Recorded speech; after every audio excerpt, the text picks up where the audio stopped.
तर शहांच्या आंबेडकरांबाबतच्या वक्तव्यावरून सभागृहात विरोधक आक्रमक झाले। शहांच्या आंबेडकरांबाबतच्या वक्तव्यावरून सभागृहामध्ये विरोधक जे आहेत ते चांगलेच आक्रमक झाल्याचं पाहायला मिळालं। उपसभापती गोऱ्हेंनी विरोधकांना बोलण्यास परवानगी नाकारली। विरोधकांकडून सभागृह आणि जनतेची दिशाभूल सुरू आहे असं नीलम गोऱ्हेंनी म्हटलं।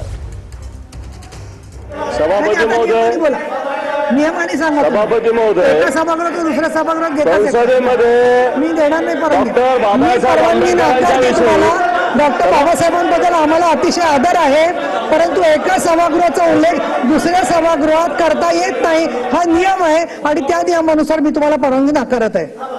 डॉक्टर बाबासाहेब आंबेडकरांनी महिलांना मतदानाचा अधिकार दिला। डॉक्टर बाबासाहेब आंबेडकरांमुळे हिंदू कोड बिल मिळालं।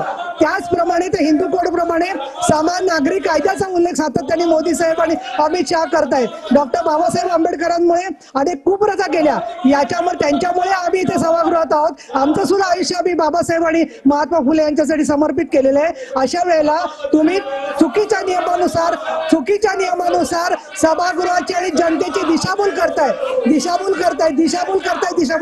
म्हणून नाही देणार परवानगी। बाबासाहेब आंबेडकरांचं नाव घ्यायचं नाही आणि म्हणून याचा निषेध विधान परिषदेमध्ये आम्ही केलेला आहे। आम्हाला सभापतींनी बोलू दिलं नाही, उलट रेकॉर्डवर यावं म्हणून वेगळ्याच भूमिका घेतल्या।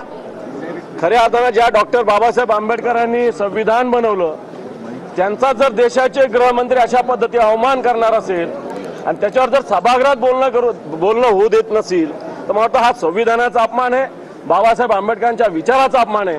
आणि म्हणून महाविकास आघाडीनं परिषदेमध्ये पूर्णपणे या कामकाजावर आज वॉकआउट आम्ही केलेलं आहे।